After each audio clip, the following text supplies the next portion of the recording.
Good morning and welcome to SpaceX and Axiom Space's splashdown coverage of AX-4, the fourth crewed mission to the International Space Station by Axiom Space. I'm Jesse Anderson, a senior production engineering manager here at SpaceX in Hawthorne, California. And I'm John Rackham with the Portable Life Support Systems team at Axiom Space based in Houston, Texas. Well, with over 20 days in space, our crew spent just over 18 days aboard the International Space Station. And while on board, they worked over 60 science-related research activities and participated in more than 20 outreach events, all of this totaling more than 288 orbits, covering 7.6 million miles. And now we are here in the final phase of their journey home. So over the next hour, we will follow the return of Commander Peggy Whitson, Shubhanshu Shukla, Sławomir Znański-Wiśniewski, and Tibor Kapu as they splash down off the coast of California and bring the operational phases of the AX-4 mission to a close. Over the last 22 and a half hours, Dragon has been moving into position for reentry with downhill phasing burns, which are firings of Dragon's Draco thrusters to adjust the spacecraft's orbit in advance of returning to Earth. The spacecraft will use its forward Draco thrusters to perform a deorbit burn, which is expected to last just under 18 minutes and put Dragon on a trajectory to return to Earth. After the deorbit burn completes, Dragon will jettison the trunk. After that, Dragon will close and lock the nose cone in preparation for reentry. And then after re-entry, the drogues will deploy, followed soon after by the 4 main parachutes and then splashdown. And then during re-entry, as Dragon passes back into Earth's atmosphere, we'll have an expected loss of communication, sometimes referred to as LOS, or loss of signal. And this should last approximately 7 minutes. But after we regain communication with Dragon, we'll have a couple minutes before the drogue parachutes that Jesse mentioned earlier deploy. And these are smaller parachutes that are designed to stabilize Dragon and help begin to slow it down. Now, less than a minute after the drogue parachutes deploy, we'll then see the release of the 4 main parachutes. And these are the big orange and white parachutes that further slow down the spacecraft on its return home. So over the course of 3 minutes, the drogues and the mains work together to bring the vehicle's velocity from 350 miles per hour down to just about 15 miles per hour. At which point, Dragon will splash down back on Earth. And when it does, SpaceX knows exactly where Dragon is expected to land, with recovery teams pre-positioned in the area. These teams are trained to quickly make contact with the Dragon spacecraft, secure it, and then hoist it aboard the main recovery vessel. From there, teams will open up the hatch and then help the crew out of Dragon. So coming up next, as we mentioned, is the deorbit burn. This is the last time that the forward Dracos, which are the 4 thrusters located on the top of the vehicle, will ignite. The deorbit burn will place Dragon on a precise trajectory to return to the splashdown zone off the coast of California and last approximately 18 minutes. Yeah, so we have a pretty packed day today, Jesse. Yes. I think other than launch, crew coming home, it's an incredibly dynamic day. Yes. And that's what we're preparing for today, right? Yeah, exactly. We do have some expected times for each one of these events, but as always, some of the times may move by a few minutes. We do expect the deorbit burn to last about 18 minutes, but it could last as long as 24 minutes if needed for this mission. But as those events happen, we will continue to call them out. Exactly right. And on a dynamic day like today, right, as they say, slow is smooth and smooth is fast. So we're going to have a lot to cover today. But much like launch day, we're excited about getting crew home, and we're excited to see, as they land, what we're going to be covering today. Yeah, exactly. We are just about 3 minutes from the expected start of the deorbit burn, and if you look at the bottom middle of your screen, we have a new clock that will be following along with Dragon as it makes its way down to splashdown, so you can follow along with the timelines for today's mission. Which is pretty exciting, because we know this is an overnight mission for us on the Pacific coast, right? So it's going to be a little hard to see visuals sometimes because it'll be dark outside. Yeah. But understanding when crew's coming home is going to be very important also for the crews on the ground that are going to be working to retrieve them, and we'll be covering that a bit more later as well. Exactly. We are expecting splashdown to be approximately 2:31 a.m. Pacific time. And again, if you're just now joining us, the deorbit burn is expected to start in a couple of minutes, approximately at 1:37 a.m. Pacific time. That's right. And again, if you've been following along with SpaceX and splashdowns, typically we've splashdown off the coast of Florida. Just recently, we have changed this trajectory to splashdown off the coast of California, which I'm really excited about because we are expecting to splash down off the coast of Southern California. Yeah. I'm born and raised San Diego, California, so I'm really excited that Southern California gets to be able to see some of these potentially reentry burns of the Dragon spacecraft. I know. I kind of wish we were outside right now to be able to see that ourselves, and sadly we're not. But and what you could see on your screen is mission control here in Hawthorne, California. This is where the Corps, who speaks with the crew the entire mission all the way through splashdown, is in this room along with all the rest of the responsible engineers monitoring this mission. They monitor the mission from the beginning, from launch, from the day of liftoff, all the way to splashdown. yeah, and similarly in Houston, at Axiom headquarters, we have MCCA. That's Axiom's Certified Mission Control Center. You can see Axiom flight controllers, working in MCCA around the clock, same as what Jesse mentioned for mission control here in Hawthorne. We have 24/7 coverage in all of these control centers, and that's making sure that while crew's up there, we have them supported fully from the start of the mission to the end of the mission. And on a day like today, right, it's a very critical operation. We want to make sure that we're there supporting them as well. So we've got coverage all the way from their return and into landing. Yeah, a little cheesy, but teamwork makes the dream work. Working in tandem with Axiom Space and our SpaceX members here. Exactly right. We've got to do it together, and I love that we can work in tandem in each mission control and bring the crew home safely. Exactly right. And both of those control centers, like we said, work throughout the mission together.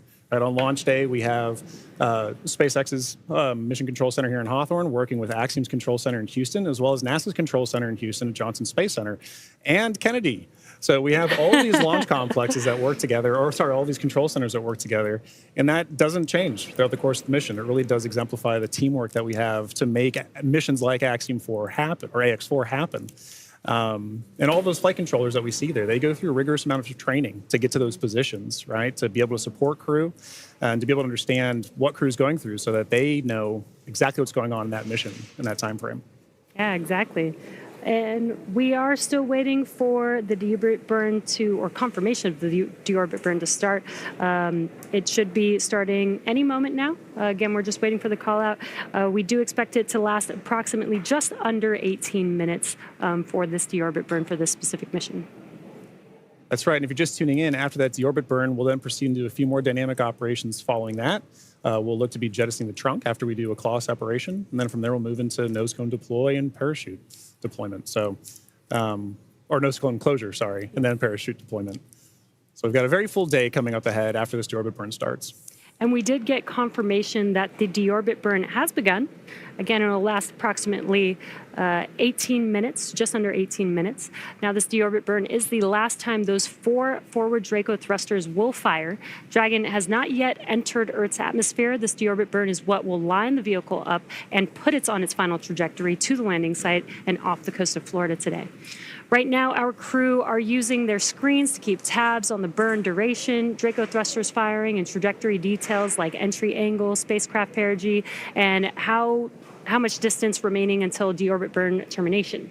Dragon is flying itself. It is an autonomous vehicle, so all the crew has to do is stay strapped into their seats and keep tabs on things. Enjoy the ride. That's right. Well, to talk a little bit about the AX4 mission, what it is. The AX4 mission has really been remarkable in a number of ways from start to finish. And each of these missions, like we talked about, demonstrate the amount of teamwork that we work on. But they're also iterations on the process of flying to and living on station. And each of these provide more opportunities to understand how we live and work together in low Earth orbit. And this crew has certainly done just that. Yeah, let's take a moment to properly meet and introduce the crew. Yeah. Our mission commander is Peggy Whitson of the United States. And we actually don't have enough time to cover her entire resume because it is incredible. But to give a few highlights, Peggy earned degrees in biology, chemistry, and biochemistry. She was the first female commander of the International Space Station. She has spent over 695 total days in space, during which she logged 60 hours across 10 spacewalks. She is a two-time commander for Axiom Space, having previously served aboard AX-2, and she was just inducted as a member of the 2025 Astronaut Hall of Fame class. And congratulations, Peggy. Pretty incredible. And up next is mission pilot Shubhanshu Shukla of India, whose call sign as test pilot is Shuks. Shuks represents the Indian Space Research Organization, or ISRO. And he's also an astronaut designate of India's inaugural human spaceflight effort, Gaganyaan, an Indian-built rocket and spacecraft. He was commissioned into the Indian Air Force Fighter Wing in 2006. He then achieved the rank of Group Captain in 2024 and has over 2,000 hours of flight experience aboard aircraft, including the Sukhoi 30 MKI, MiG-29, Jaguar, Hawk, and Antonov On-32. Pretty impressive resume. And our third crew member is mission specialist Sławomir Uznański-Wiśniewski of Poland. He is representing the European Space Agency as a project astronaut coming from the reserve class of 2022, much like Marcus Wand, who served as a mission specialist on AX-3. A scientist by trade, Sławomir has earned his master's degree of science with honors from Łódź University of Technology in 2008, Master of Science from Université de Nantes, and a graduate engineering diploma from Polytech Nantes in the same year. He also spent 2 years as the engineer in charge of the world-famous Large Hadron Collider in Switzerland beginning in 2018. And rounding out this crew, mission specialist Tibor Kapu of Hungary represents the Hungarian to Orbit astronaut program, also known as HUNOR. The program aims to send Hungarian astronauts to the International Space Station for scientific research and technological development, as well as to inspire young people. He graduated from the Budapest University of Technology and Economics, earning a degree in mechanical engineering, followed by a master's degree specializing in polymer technologies. In 2023, Tibor emerged as one of 4 Hungarians selected from a pool of 247 candidates for the HUNOR astronaut program. He has invested a notable amount of time in his career focused on space radiation protection while awaiting his acceptance to HUNOR. What an incredible crew. Together, they are the crew of AX-4, Axiom Space's 4th private astronaut mission to the International Space Station. This mission represents the return of spaceflight for 3 nations, but it also highlights the growing opportunities for nations and entities around the world to conduct meaningful work in low Earth orbit.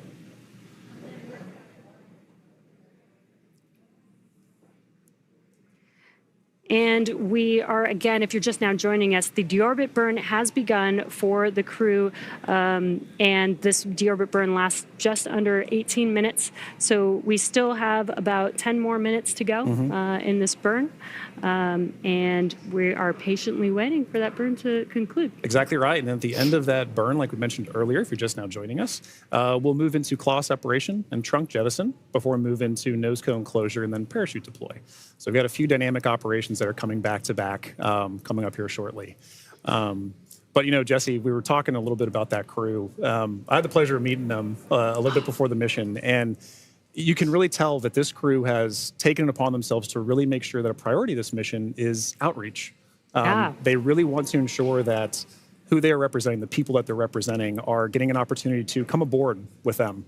And understand why they're up there, understand why they're going on missions like AX-4, why AX-4 is a mission that needs to exist to further everything. And I know that STEM outreach is something that you find pretty fascinating yourself, right? Yes, John, you already know that.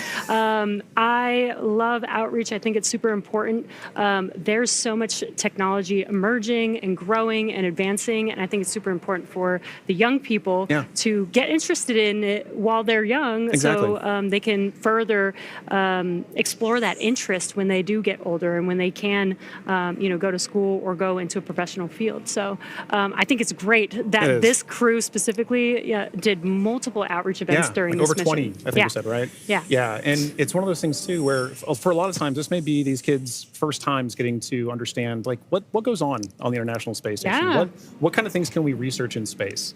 You know, I know one thing that kind of resonated with me is, when I got to meet Sławomir, Suave, as he's known by some, especially the crew. Appropriately. His background in microelectronics, right? He's carrying that on his research here today to understand how does space radiation, which is a huge problem to solve, right, for long endurance, for long-term, long-duration spaceflight missions, how are we going to solve the problem of space radiation? And not just for humans, but for electronics. And so for this particular mission, they were, and we'll cover a little bit of this later too, but they were flying some experiments to assess, like, how can we better protect these in orbit? So I think Suave, Tibor, their backgrounds really help kids understand how can I tie my research to the practicalities and understanding of how do we live and work in space. Yeah. And honestly, this is what we do all of this for. This is what Axiom 4 is for, and other missions have been for, is to do that research. I think a lot of people don't realize astronauts are scientists. They are. They are. Doing a lot of experiments. Exactly. First and foremost, the reason we're up there is to understand how are we going to keep doing this? How can we keep doing this? So every mission that we work together, we learn from each other. Every mission that this crew goes on, from AX1 up through AX4 now, we all build on the last mission before it. We've been doing it for years. We're going to continue to be doing this as well. Yeah. So it's really exciting to see them put that emphasis on not just the research, but also the outreach to get the next generation of people to do the next missions. Yeah, I love it. If you're just now joining us, again, there is a clock in the middle of your screen where you can follow along with the timeline of the mission all the way towards splashdown today. And also in the bottom right-hand corner of your screen, there's a little graphic showing Dragon and its thrusters firing. So while we are not showing some live views at this moment, you can kind of see which thrusters are firing, and there's a lot going on. So Dragon is very active right now, but love this new graphic that we have. Really cool to be able to kind of see. You might not be able to always see it live, and when we do see it live, I love you can actually see the little bursts of thrust. But in case we don't have any live views, you guys can follow along with that graphic in the bottom right corner. And speaking of live views, excellent timing. Inside of Dragon, with our commander and pilot there. That is at the front of your screen is Commander Peggy Whitson.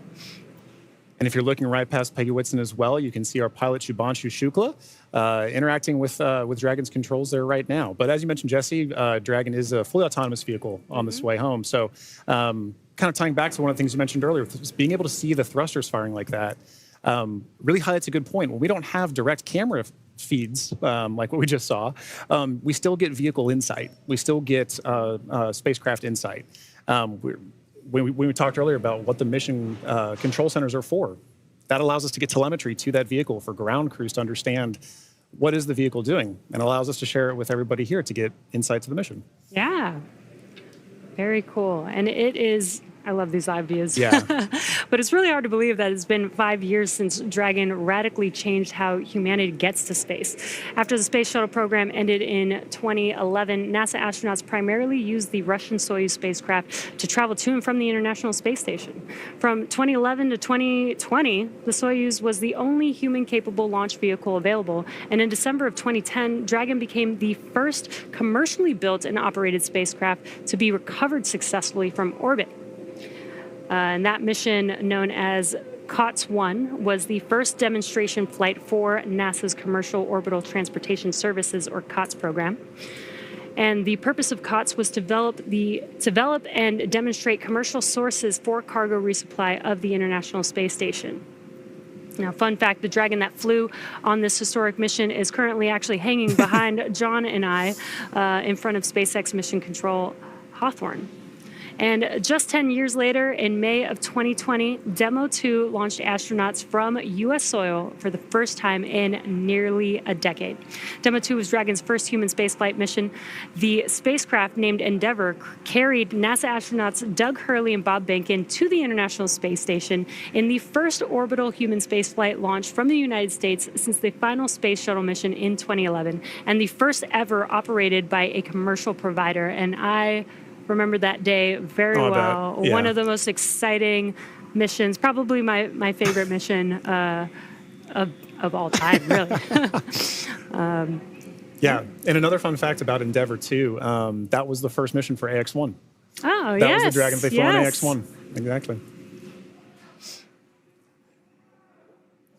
And this is a really cool view. I mentioned the graphic in the bottom right-hand corner, but you could actually see a similar graphic for the crew on board on their displays there. Exactly right. I mean, for crew situational awareness, it's incredibly important. So even though you may not be commanding the vehicle yourself, even though it may be in an autonomous flyer, having the insight to your vehicle systems is incredibly important for all crew members, let alone the pilot and the commander.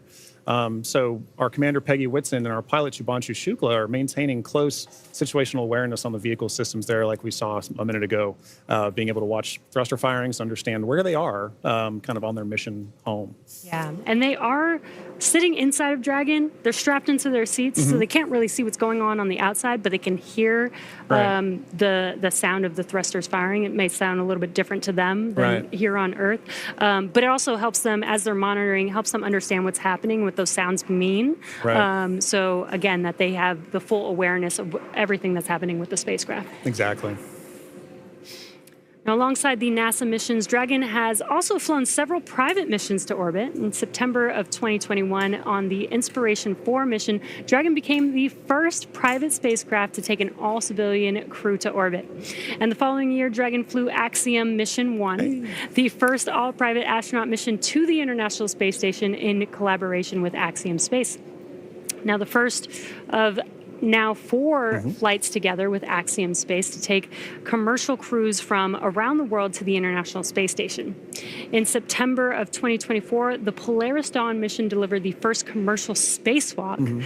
And most recently in March, Dragon supported the From-2 and NASA Crew 10 missions. AX-4 is Dragon's second human spaceflight mission to splashdown off the coast of California after From-2 returned Dragon recovery operations to the West Coast just this past April. And from that first crew mission in May of 2020 to Axiom 4 today, Dragon has supported 18 human spaceflight missions and flown 70 crew members representing 20 countries. Overall, Dragon has flown 53 missions, carrying over 300,000 pounds of cargo to space. In the history of human spaceflight, fewer than 700 people have ever been to orbit. At SpaceX, we want to help create a future where not just hundreds of people, but thousands and ultimately millions of people can travel off Earth to live and work in space and on other planets. Yeah, you know, Jesse, you mentioned basically all that lineage of the Dragon spacecraft, and it's sometimes easy to get lost in the numbers. But it really does highlight how we've built, same as what we were talking earlier for building on missions, right? We built to get where we are as a space industry with the Dragon flying, and it's allowed us to provide missions like X1 up through X4 together, like you mentioned, but collaboratively. And each of us, it allows each of us to play a role in these missions supporting. And so I always really love the teamwork aspect of this commercial spaceflight endeavor, and I think what you just mentioned there really highlights that. Yeah, and just the exponential growth. It's only been 5 years since SpaceX has been a part of this in history. And it's really cool to see how much we've been able to do. Exactly. And we are about 30 seconds or so away from the expected ending of the deorbit burn, so we should be potentially hearing that call out, but if we don't hear the call out on the nets, we will confirm when that deorbit burn is complete. Exactly. And like we mentioned earlier, while we're waiting on those calls, we're still able to view some of the telemetry and insight to the vehicle that we have too. So once we kind of get some awareness that the vehicle is done doing its deorbit burn, we should shortly hear a call after that. But at that point, it's a good reminder that those calls, the telemetry, it serves as an operational synchronization point for all of us to kind of say, a major dynamic operation has just happened. Now, how are we going to regain the situational awareness to say, okay, everybody's back on the same page so we can continue executing all of the flight procedures that we have. So. Yeah, exactly. And we are awaiting the conclusion of the deorbit burn. And again, after that deorbit burn ends, we'll move into claw separation, trunk separation, or trunk jettison rather. And then we'll move into nose cone closure for the rest of the mission. Yeah. We are just in the beginning of the multiple dynamic events that we have left to bring the AX4 crew safely back home to planet Earth. Exactly. And we do have our recovery ship Shannon waiting patiently in the Pacific Ocean. We do have a targeted splashdown zone, so the crew aboard the recovery vessel is they're waiting, and once they splash down into the water, we'll send a couple fast boats, and then the recovery ship vessel Shannon, will meet the crew, lift the Dragon spacecraft on board to the ship, Right. Help the crew get out of Dragon, and then they'll eventually do some medical checks, make sure that they're all good. Exactly right. Board a helicopter and take them back to land. Exactly right. I mean, like that is still a part of the very dynamic operations. And SpaceX and Axiom are both providing crew on the ground to provide in that work. So we have the retrieval of the crew and our Axiom. Dragon SpaceX, deorbit burn complete and performance nominal. Trunk separation initiated. Awesome. Great news. We heard that call out. We heard that call out that the deorbit burn has completed, which is great news. We're moving on to the next events. So at the moment, Dragon is doing a couple of things autonomously. It's isolating the thermal control system fluid loops from the radiator. This system is what will help keep the internal temperature of Dragon temperate for our crew during reentry, as it does heat up a little bit on the outside of the vehicle. Next up, we are waiting for the claw to separate. The claw connects the trunk to the spacecraft, delivers power, telemetry, and fluids, and claw sep is the first step in trunk separation. And we did hear that call out for the initiation of claw sep. So that event is now in progress. We're waiting for the conclusion of claw separation. Nominal trunk jettison. And all of that just happened. Claw separation as well as trunk jettison. There we go. And it's a good example of the kind of things that we're listening for on this phase of the mission. Really are back to back, and they're structured in a way that are very timelined, very expected. And so while we wait for those call downs, we want to be very cognizant of, is crew checking back in with ground, is ground checking with crew. But once the vehicle hits those certain points and the commands are retrieved, sent, executed, whatever. That we're waiting for those, and we're expecting those. Yeah, and then we do have nose cone closure coming up in just about 3 minutes or so is what we are expecting. And in the background, Dragon is currently inhibiting those forward bulkhead Draco thrusters that we just used to complete the deorbit burn, ensuring it's safe to latch the nose cone shut for reentry. Also, the vehicle has initiated the nitrox suit purge. This will help keep the crew cool and comfortable during reentry, and which again is coming up in a few minutes, that nose cone closure in just about a couple minutes. Now at this point, the nose cone is preparing for closure. That's right. Yeah. And now for those of you just joining us, we are, as Jess just mentioned, we are in the phase of flight where we've now gotten good confirmation that the claw has separated, that the claw has retracted, and that the trunk has been jettisoned. And we're waiting for that nose cone to close. And a minute ago, we had good visuals inside the vehicle showing our commander, Peggy Whitson, and our pilot, Shubhanshu Shukla, engaging with those controls for the vehicle to maintain insight, to understand where the vehicle is at this moment in time. And what you're seeing on your screen is a map of where Dragon is above the Earth. And again, it's making its way over, it's going to make its way over the Pacific Ocean to splash down off the coast of California. And you can actually see how close it is passing by the International Space Station there, which is pretty cool. Yeah. Again, it's amazing being able to actually maintain the kind of awareness we have on this, right? As you know, last night when we were tracking undocking, kind of understanding where Dragon is relative to station with regards to things like the keep out sphere.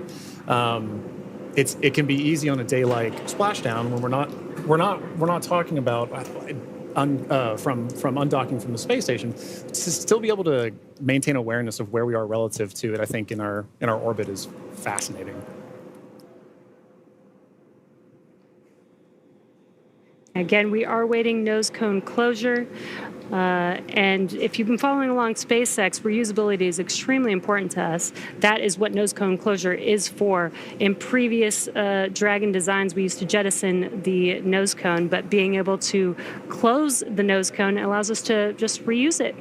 We actually don't necessarily need it on the re-entry, but it does protect the forward of the Dragon spacecraft during ascent, during launch, basically. That's right. Yeah, and being able to reuse that, I think, is an incredibly important aspect of what we're trying to do as we advance these missions, right? You take every mission and you learn from it, and you say, what can I do next with it? And so being able to now close your nose cone and keep the vehicle for next time is pretty important. Makes reusability and preparing for the next mission very easy. Exactly. But you're right. Now, once we're closing that nose cone, we have to make sure that there's no more Draco firings that are happening, because once those Draco firings are done, we can then safely close the nose cone and prepare it for re-entry. Again, we are waiting for nose cone closure, and it is expected to be fully closed any moment now, so we are just waiting for that confirmation.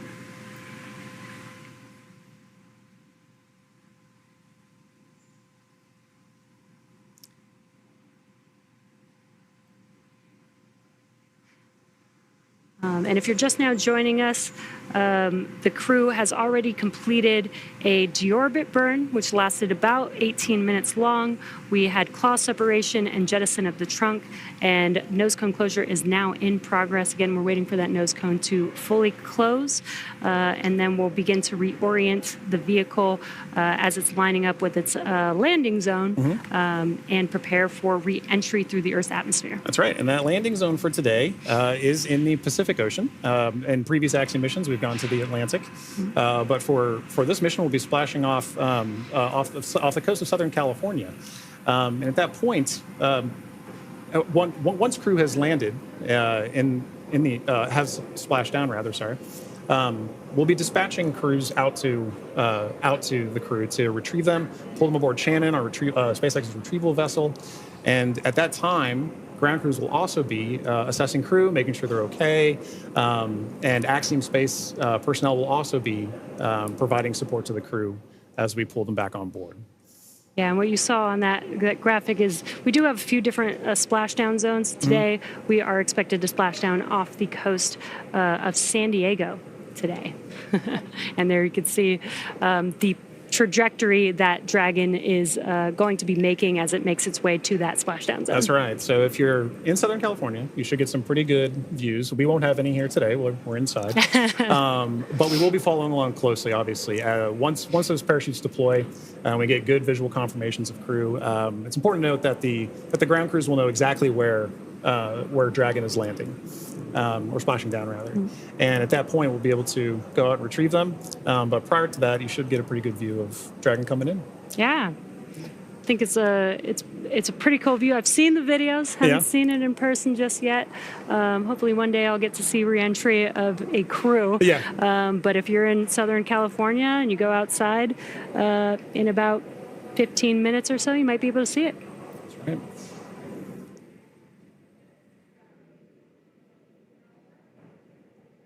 Now, we do expect that the nose cone is fully closed at this point, but just waiting for confirmation of that closure. Exactly.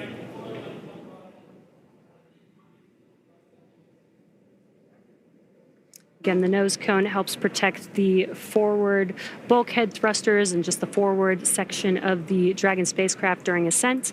And closing the nose cone, again, just helps with recovery.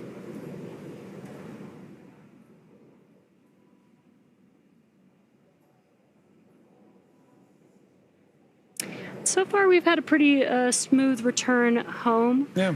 The crew undocked from the International Space Station yesterday at 4:15 a.m. Pacific time. They spent 22 and a half hours coasting, doing a few more orbits in space before they come back down to planet Earth.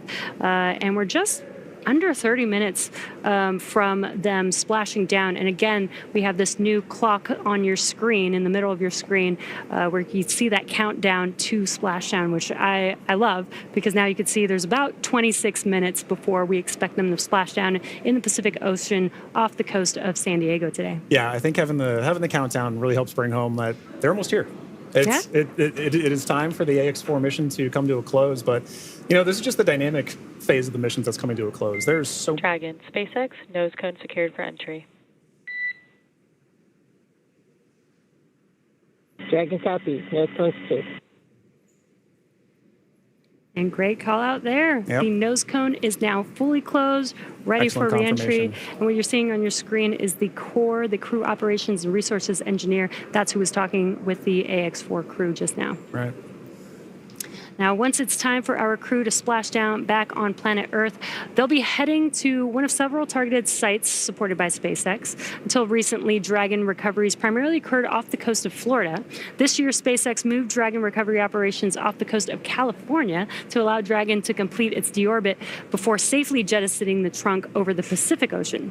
AX4 will be SpaceX's second crew mission to splash down in one of the new locations. From 2 was the first in April earlier this year. The new splashdown locations are near Los Angeles, Oceanside, and San Diego. And spreading the supported sites across multiple locations helps maximize the return opportunities for this mission and future crews, lowering the chance that we'll have to wave off due to bad weather. So our fully equipped recovery vessel Shannon is stationed in Long Beach, California, and is currently standing by to support splashdown today. That's right. And like you said earlier, we'll be expecting to have that splashdown right off the coast of San Diego, as you can see on your graphic there. So we take into account many different variables, including what landing sites have favorable weather. And SpaceX teams have selected the primary landing site, as we just mentioned, as San Diego. Now, there are a number of weather-related items that play into splashdown and recovery operations. Some of the more obvious factors that impact operations are rain or chance of lightning in the recovery zone, both for the safety of the crew inside, obviously, but also for the recovery teams, as we've discussed, on the water. So we're looking for wind speeds that are less than 15 feet per second, or about 10 miles per hour, and relatively calm seas so that we can safely execute recovery operations. And these recovery operations include a lot, right? It's landing a helicopter on the recovery ship to fly our crew back to shore, but it's also pulling the Dragon spacecraft into Shannon, the recovery vehicle. Yeah, and as we've been mentioning, there are a number of variables and criteria that come into play, and they all help ensure safety of both the crew and the recovery teams. But weather conditions today are looking great in Southern California near San Diego, and for these operations, SpaceX closely coordinates with the United States Coast Guard to establish a safety zone to ensure public safety and for the safety of those involved in the recovery operations, as well as the crew on board the returning spacecraft. Now, multiple notices are issued to the mariners in advance and during recovery operations, and Coast Guard patrol boats are deployed to discourage boaters from entering the splashdown zones. And that's right. We really want to stress to the public the need to respect this safety zone. Recovering a spacecraft from the water is a hazardous operation, as you can imagine. And any other boats interfering in the area not only increases the risk to the astronauts in the spacecraft, as well as the teams working to recover them from the water, but also to those themselves who would be going out to see it. So for the safety of the crew, as well as your own safety, we recommend you sit back from home, watch and follow along the action from your TV, as the teams who have trained extensively do this. For final entry briefing, report when ready to copy.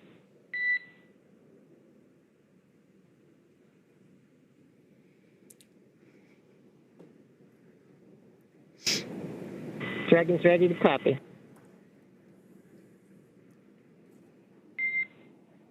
Dragon, I have no deltas to the previously briefed times. The vehicle is healthy, weather is still looking good, and recovery forces are on site. Predicted COM blackout starting at 0918 Zulu and ending at 0925 Zulu. How copy?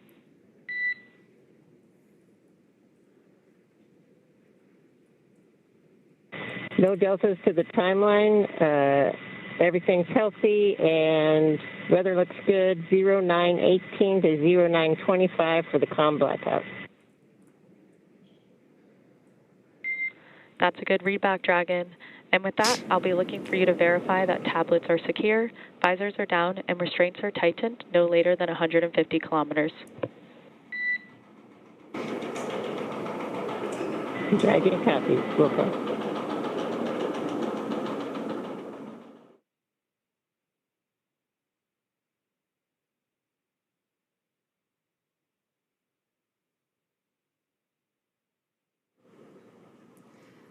And we just had some great comms between the core and the crew. It sounds like everything is a go for splashdown.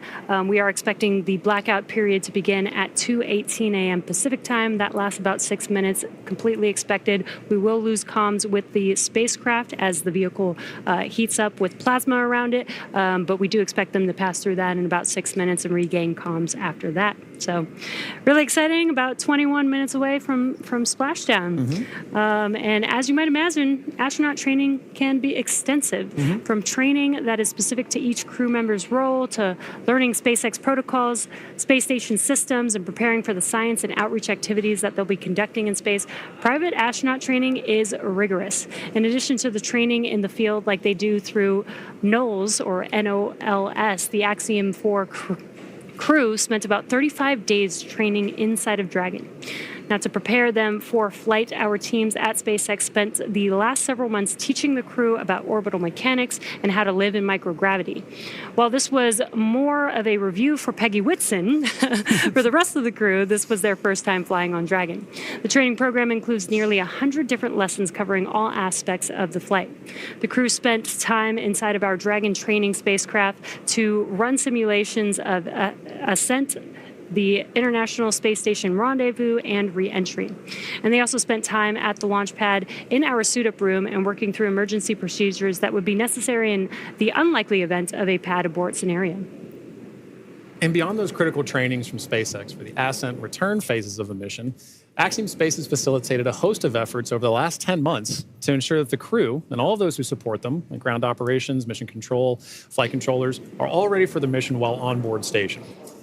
And kicking off efforts for that training at Axiom headquarters in August of 2024, the AX4 crew immediately began to familiarize themselves with the range of teams and systems that they would need to become proficient with in order to succeed. From selecting the food that they would eat and learning how to prepare it with the food warming and hydration racks on orbit, to understanding the tools and systems available to them throughout the International Space Station. Every small detail is critical to mission success. So in Building 9 at Johnson Space Center, the crews learned and rehearsed routine operations, medical procedures, emergency situations, and media exercises. All of this built up to full-scale simulations that were then run in coordination with ground teams at Johnson and around the world. And as the name of the International Space Station suggests, specific modules are owned and operated by different nations. The crew traveled to Germany to earn their certification of these systems in the European module known as Columbus. As an ESA project astronaut, Swabish had additional trainings at the European Astronaut Center. The crew then traveled to Japan to learn the systems of the Japanese experiment module, also known as Kibo. With hands-on training that culminated in a round of testing, the crew became certified to use the systems of Kibo for their flight. And beyond the specific requirements of each space station module, the crew also participated in a range of efforts that would bond them into a crew and ensure that they were physically and mentally prepared for any mission scenario. So this included a week of training with the National Outdoor Leadership School, or NOLS, where the crew faced a week of kayaking against heavy winds. It also included a day in an altitude chamber to experience how their body reacts to different oxygen levels, and even included an underwater helicopter escape training simulation. SpaceX Dragon crew has tablets secured, restraints tightened, and visors down. SpaceX copies. Crew are configured for entry. 5 minutes until predicted comm blackout. We'll see you on the other side at 0925 Zulu. Copy 09250 on the other side of the blackout. Okay, and good comms there from crew that they are ready and configured for their return time. And, you know, an aspect of that is to wrap up our discussion about training.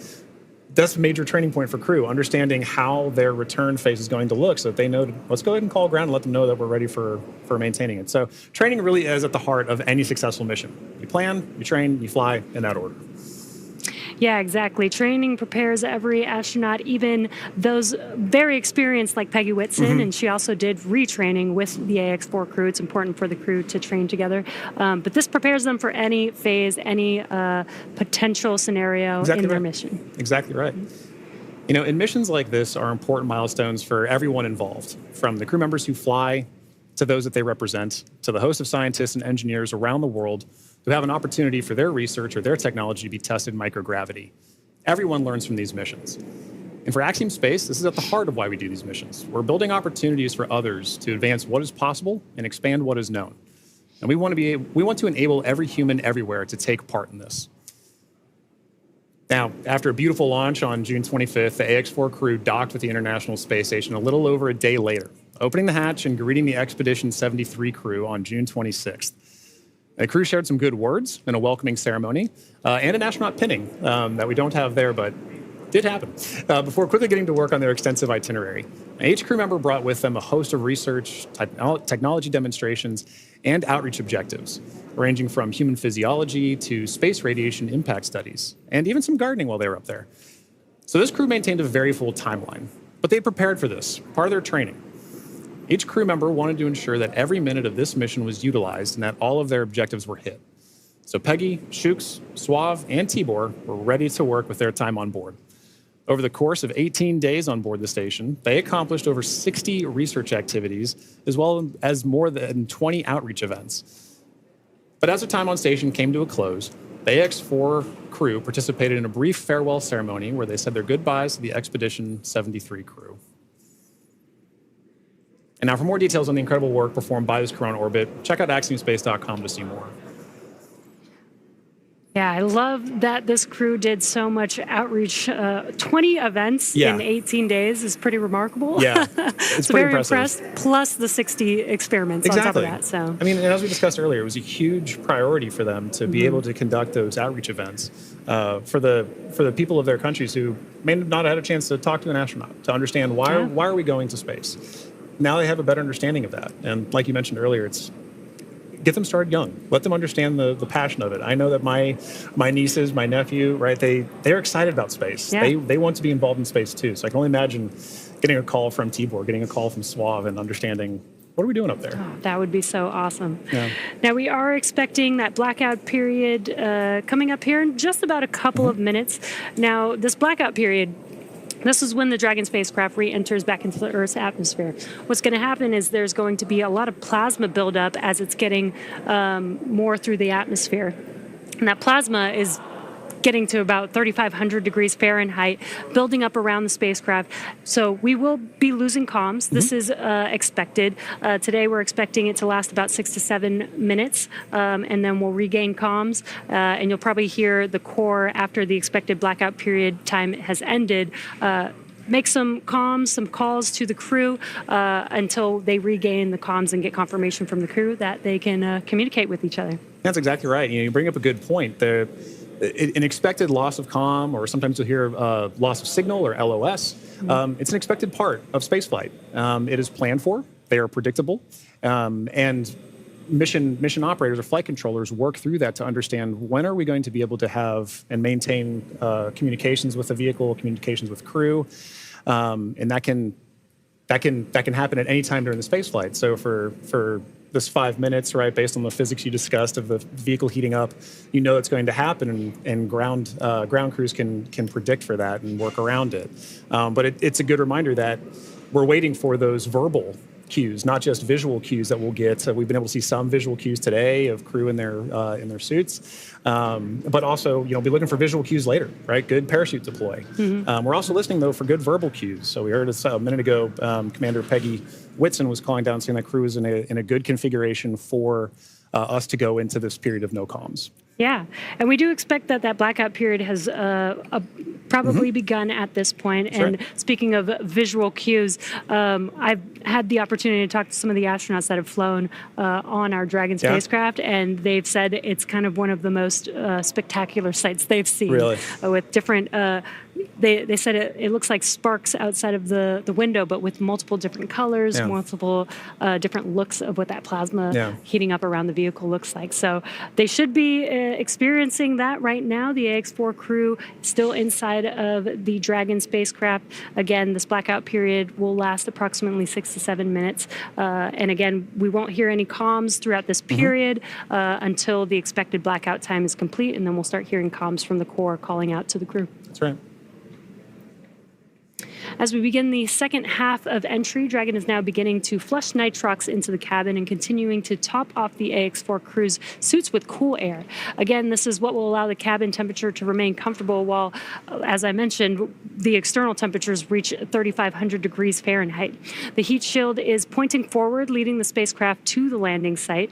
Dragon's primary heat shield is comprised of PICA 3.0, which stands for Phenolic Impregnated Carbon Ablator. First generation PICA was first developed by NASA for studying and sampling comets within our solar system. SpaceX then partnered with NASA to develop PICA X, which was the second generation product used on all Dragon 1 commercial resupply missions that successfully resupplied the space station on 20 missions. PICA 3.0 was developed specifically for use on Dragon as we prepared to begin flying crew with enhanced structural and thermal properties that optimized the heat shield and drove down cost and mass. The remainder of the Crew Dragon spacecraft is composed primarily of a SpaceX proprietary ablative material. It's another class of thermal protection which is lighter weight versus PICA and protects the underlying composite structure during re-entry to ensure the structural capabilities are maintained.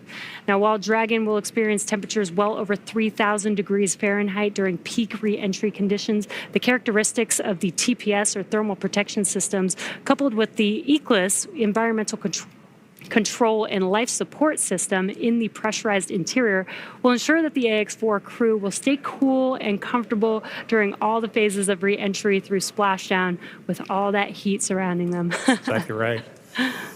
Well, now, as AX-4 set a new benchmark for private astronaut missions with the most research activities executed aboard an Axiom space mission to the International Space Station to date. With over 60 experiments representing 31 countries, the mission showcased the growing global interest in leveraging low Earth orbit for scientific discovery. The research portfolio included 8 technology demonstrations, 12 life science investigations, and 27 research projects. And this research spanned a wide range of disciplines, from cancer biology to regenerative medicine to even artificial intelligence, agriculture, and materials science. And this further demonstrates how low Earth orbit is a platform for innovation. Now, many of these studies were designed to address challenges both in space and on Earth, such as improving disease modeling, enhancing food security, and developing smarter autonomous systems. The scale and diversity of the AX-4 research portfolio reflect a shift toward more collaborative science on orbit together, positioning commercial astronaut missions as catalysts for advancing knowledge and solving real-world problems. You know, Jesse, I think this is one of the most important things about a mission like this, is it allows us an opportunity to understand we have a number of problems that we're trying to address on Earth, and it is a unique opportunity to be able to go to low Earth orbit and understand some of the key aspects of that kind of research. And missions like AX-4 really allow for those kind of problems to continue to have momentum behind them to be solved. The International Space Station has been tackling so many of these problems for over 2 decades now. Yeah. And that research needs to continue. It needs to keep going. I think a lot of people don't realize that some of the stuff that we have that seem very simple and common to us here on Earth actually sometimes come from the research that happens in space. Exactly right. Exactly right. One of the things we were talking about earlier is a major aspect of long duration spaceflight is the radiation impacts. And I know for me personally, I thought one of the really interesting research topics or research experiments that was being conducted on orbit for AX-4 was looking at what are the different materials and properties that we can use to protect against space radiation. So during the mission, we had a great call between Peggy Suave and Dr. Lucy Lowe with Axiom Space to discuss exactly what it is that we're trying to protect for and understand why space radiation is so difficult to wrap. So, you know, missions like AX-4, they're all important. And we are now seeing great confirmations of the Dragon spacecraft making its return back to Earth right now. And while we are in a blackout period, this is an excellent view, seeing Dragon from the ground as it's re-entering back into Earth's atmosphere. Now, that blackout period is expected to conclude at 2:25 a.m. Pacific time, so just a couple more minutes here, and then hopefully we'll get some comms back between the core and the crew. But in the meantime, at least got some cool views of the crew almost back down here on Earth. Exactly right. And you know, making that kind of visual confirmation is such an important part of what we're tracking today. We're tracking a lot of very dynamic operations. And so being able to see what we see on the screen there is incredibly important for mission controllers. Dragon, SpaceX, comm check.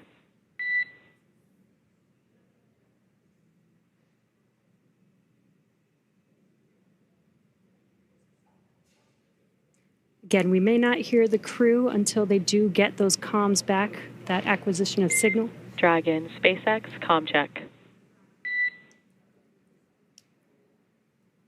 SpaceX, Dragon, we have you loud and clear. Dragon, we have you the same. Expect automated chute deployment.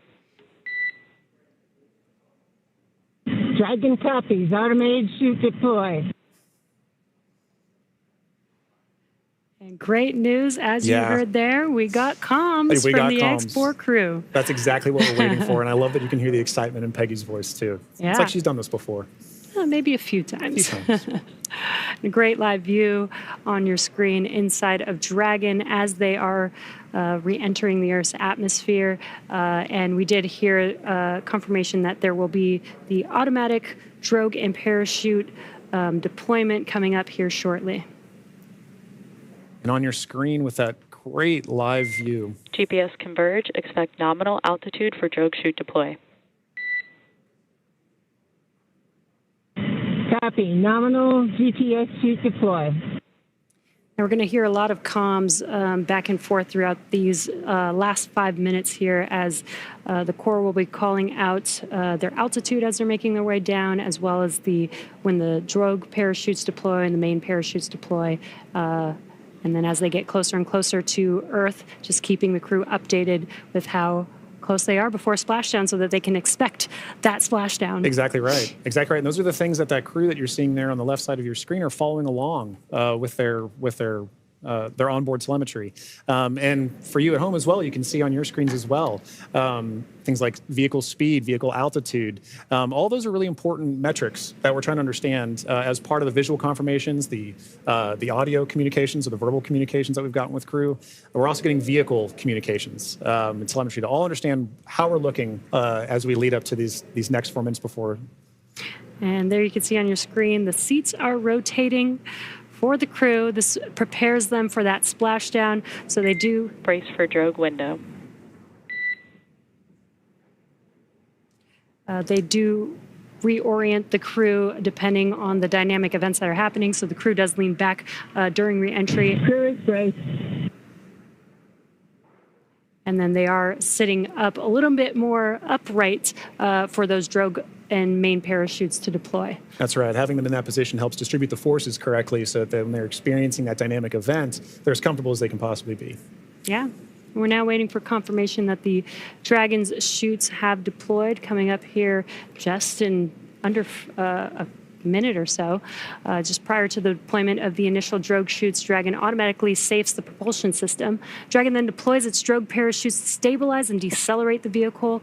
Then just before drogue deployment, seats automatically rotate to 26 degrees, which we just saw there, to keep the crew within acceptable G limits for entry and landing. And excellent view. Great view. Drogue parachutes are deployed.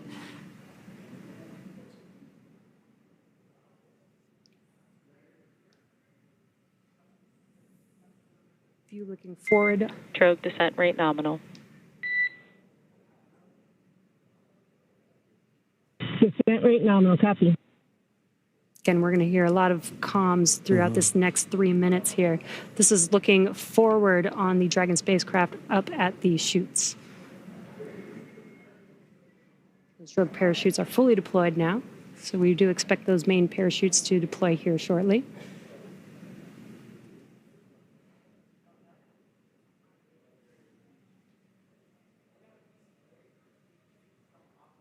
If you're just joining us, we have now confirmed that the AX4 crew on their return home is roughly 2.5 minutes out from splashdown, and our main chutes have deployed.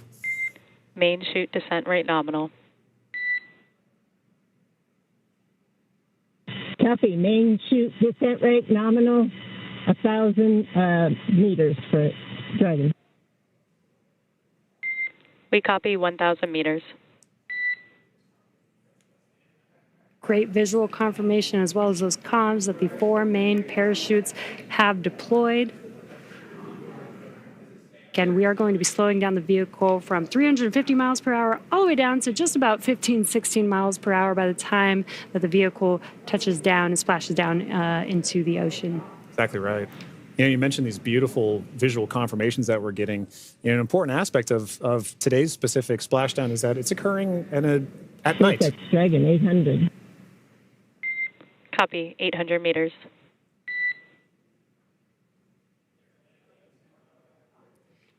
Commander Peggy Whitson confirming the spacecraft's altitude as it's making its descent into the Pacific Ocean just off the coast of San Diego in Southern California. Yes, love that it's coming off the coast of my hometown. 600 meters. 600 meters. And at 600 meters, we're just under a minute before that expected splashdown. The landing in water is a lot simpler and more reliable. Provides a little bit of margin against unlikely parachute issues. We did have to learn how to make Dragon waterproof as we are splashing down into the ocean. But SpaceX copies 400 meters. Reminder to brace for splashdown.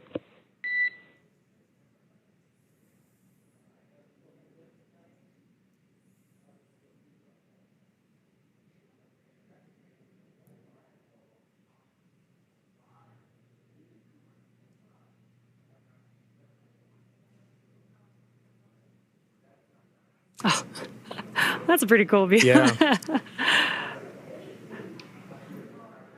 right. Maintaining the vehicle's signature through things like cloud lighter and any kind of atmospheric disturbance allows us to maintain visual contact with the vehicle as it's making its final descent towards water landing.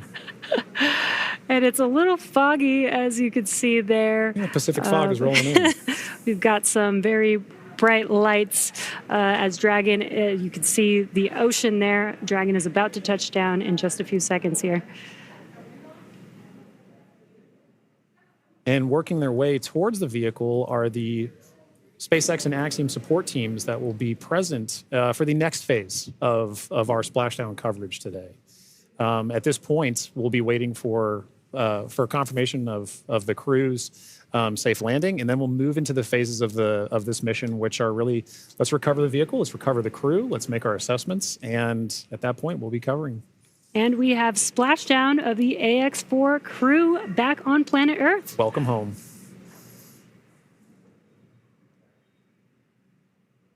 SpaceX Dragon splashdown. We are in Stable 1. SpaceX copies splashdown in Stable 1. On behalf of SpaceX, welcome home.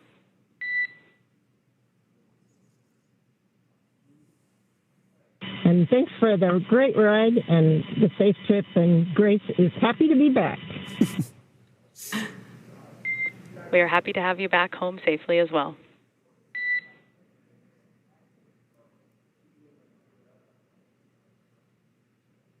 Some words between the Corps and our commander, Peggy Whitson, as the AX-4 crew has made it back home, splashed down at Dragon. SpaceX, for your awareness, SISTI system verifications are in progress. I will report back when recovery personnel are en route. Dragon.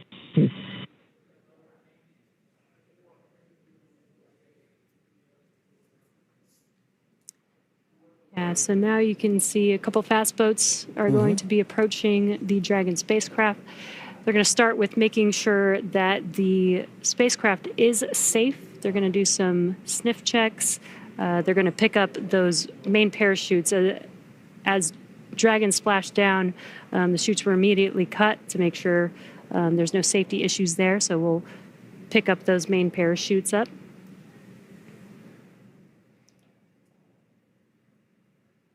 Once the crew deems that the spacecraft is safe, then our recovery vessel, Shannon, can begin to approach and begin the recovery process.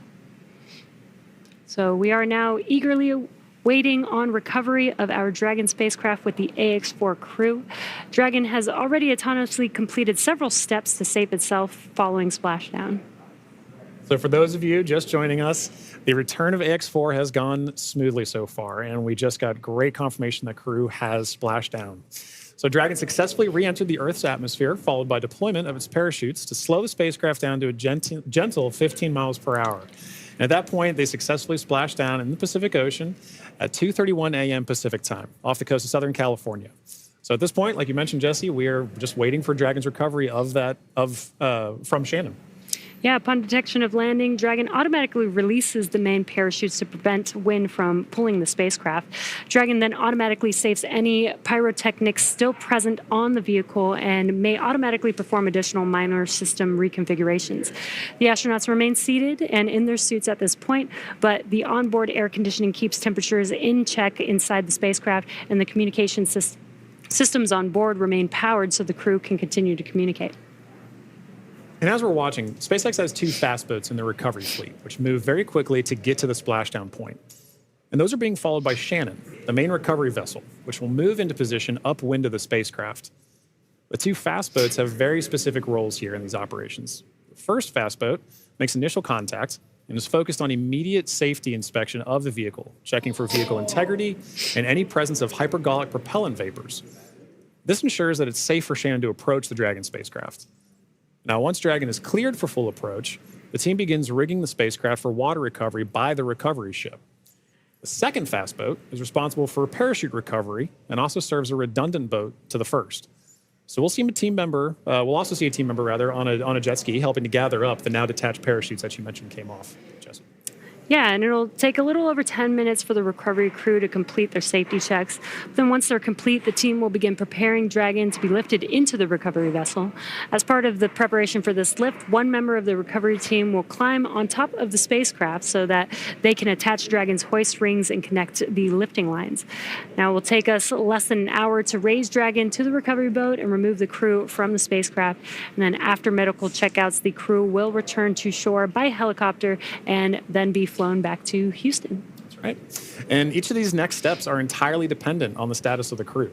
Axiom Space's Dragon SpaceX, we have pulled go for recovery personnel approach.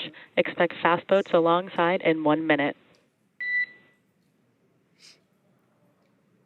Dragon copies. We'll be waiting. And with that call from Core to Commander Peggy Whitson, you can see now the fast boat making the 2 fast boats making an approach to the Dragon that you see in the middle of your screen with that flashing green beacon. Now, as we mentioned, Axiom Space's chief medical officer is on the main recovery ship Shannon and is ready to put eyes on this crew for the first time since they departed quarantine together. And our medical teams will be with them every step of the way home.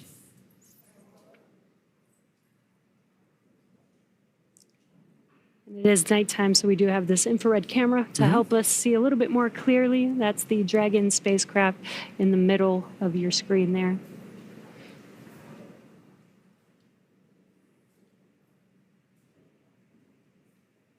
These SpaceX fast boats are now making initial contact with the with the Dragon spacecraft. Excuse me.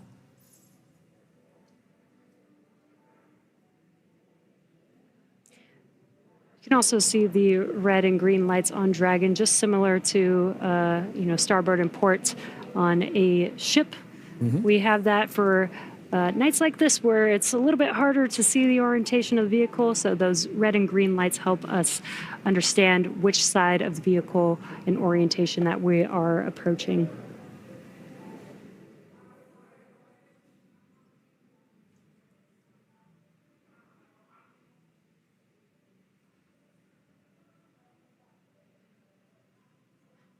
And it does look like they are pulling a main chute out of the water there. Again, those detach immediately as soon as the spacecraft splashes down. This helps prevent the wind from dragging the spacecraft after it's splashed down and helps keep the crew safe. But we do recover those main parachutes, keep them out of the water. Exactly.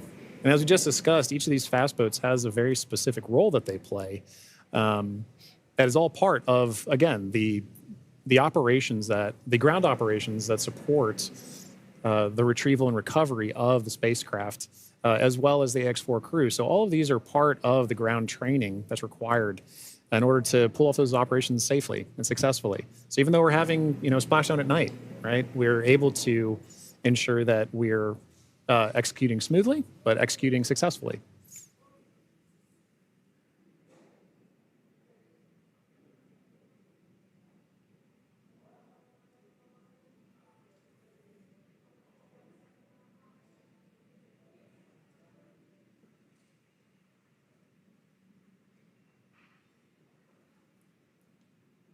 We're now looking at some additional views that we're getting in of the fast boats making their contact with the Dragon spacecraft.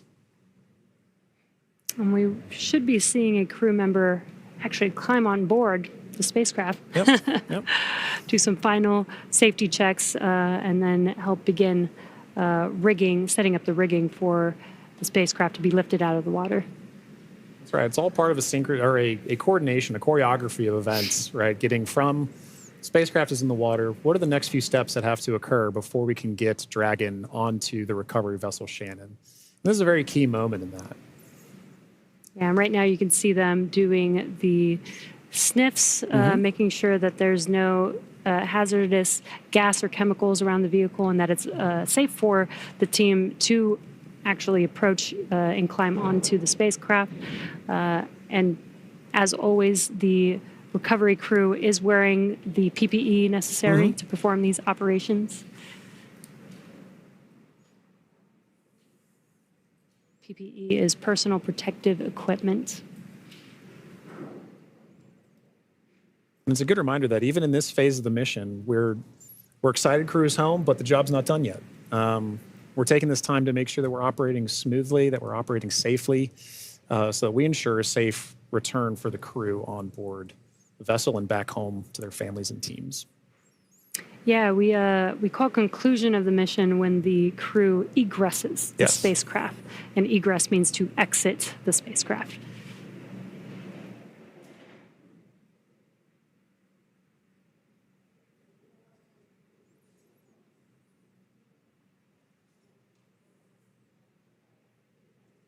Got some calm waters there, which is great. Yes, exactly what we're looking for. Southern California, southern Pacific Ocean, as we splash down off the coast of San Diego today.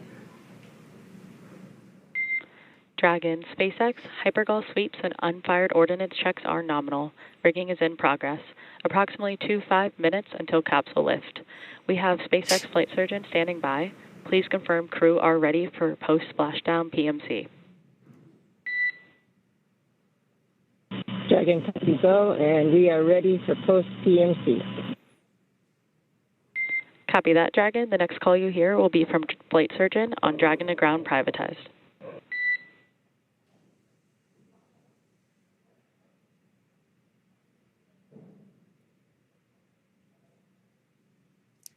And you heard those comms.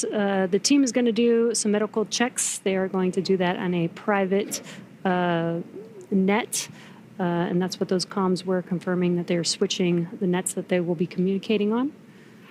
And this is just to make sure that the crew is feeling okay. Exactly right. Through all those dynamic events. Yep. While for us watching Dragon re-enter the Earth's atmosphere from afar, there's a lot going on in that spacecraft there with the crew. So just making sure that the crew is feeling good and checking in with how they're doing. Exactly. It's an important touch point for kind of reaching a key milestone on the return trip home. As just mentioned, it's a very dynamic phase of flight.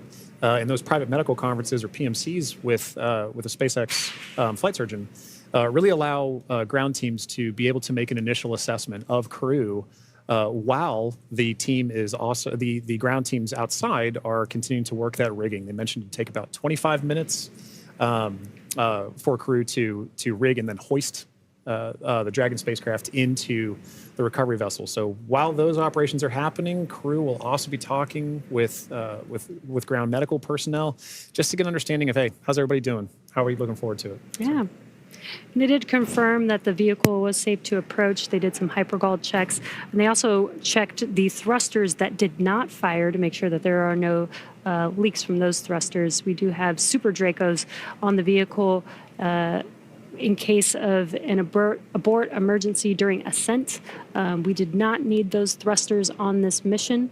And again, they are only used for the ascent portion, but we do want to make sure that throughout the mission, as the Dragon spacecraft was docked to the International Space Station for 18 days, that everything is still good and safe, again, to complete these final recovery operations.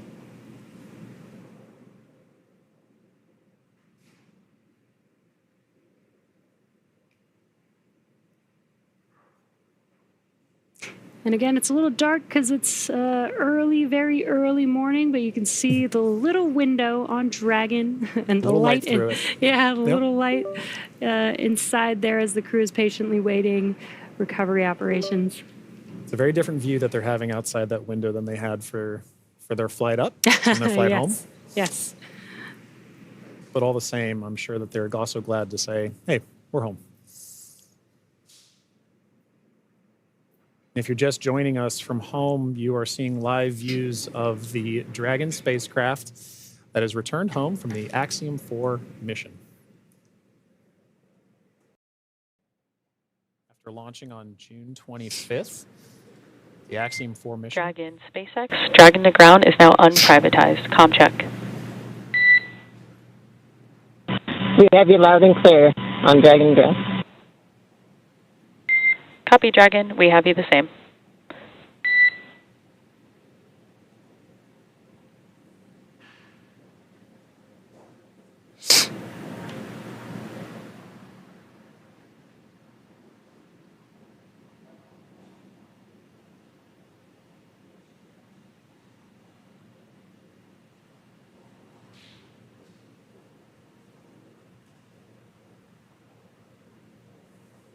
You can now see on the screen SpaceX support personnel beginning the rigging procedures to ensure that the Dragon spacecraft is rigged. SpaceX, be advised, we're going to step into transitioning the forward link. COM will be unavailable for approximately 5 minutes.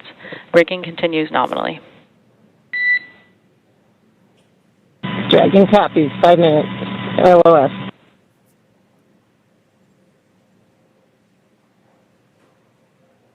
Again, the Corps just keeping the crew updated with the operations that they're performing. They won't have comms for about 5 minutes, but rigging is continuing, as we can see there, with the recovery crew member standing on top of the spacecraft. Yeah, working very important procedures for the next phase of the AX-4 mission. And for those of you who have been following along since June 25th, when a Falcon 9 lifted off from Kennedy 39A, this was a pristine new Dragon. That crew had the privilege and the pleasure of naming Grace. And now that it's gone through its first mission and landed back safely in the Pacific Ocean, you can see exactly what the spacecraft goes through on its return home, but very much a sign of a successful mission.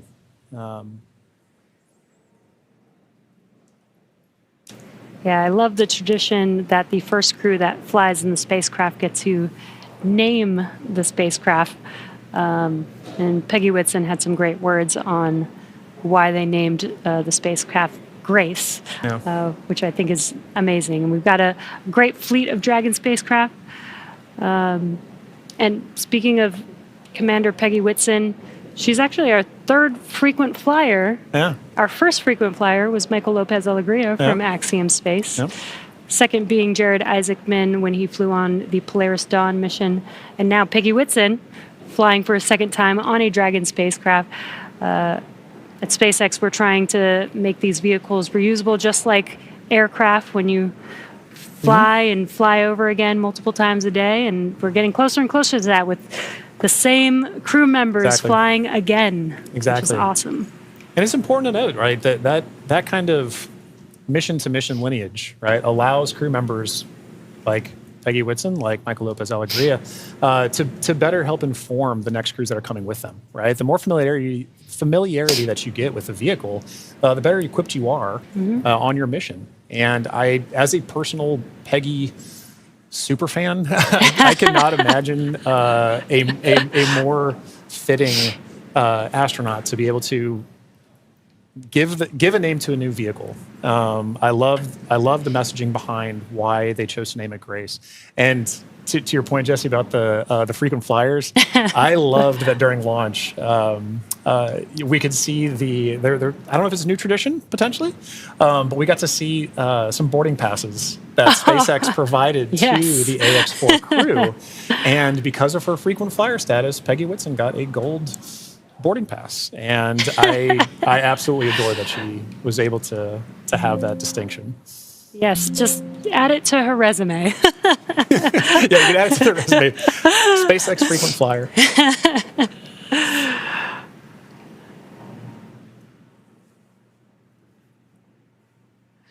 Yeah, I love the boarding passes. Again, always trying to make it as common as aircraft, planes that we fly on every single day. Exactly. And we're still just in the beginning, but I feel like we've made a lot of progress in the last 5 years, and we still have a lot of new things, new missions, and improvements that we want to make to, future spacecraft and launch vehicles.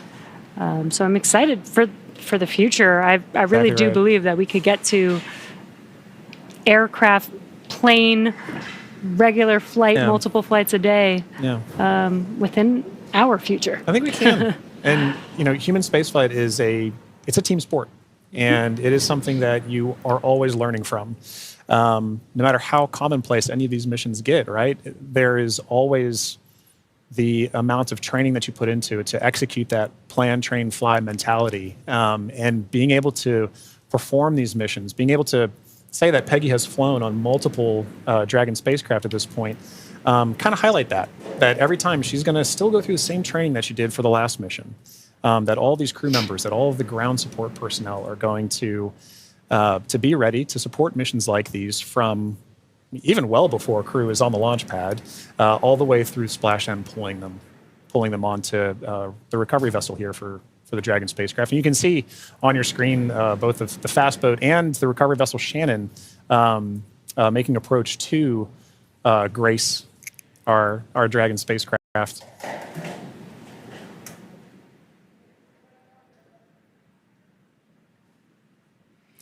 There you could see what we call the Dragon nest. When the spacecraft is lifted up out of the water, it's going to seat into that ring that you see there at the end of the recovery vessel there. And once the spacecraft is nestled into the nest, it'll translate to a deck that meets the height of where the hatch on the Dragon spacecraft is. That'll enable the crew to egress or exit the spacecraft easily onto a platform in the recovery vessel.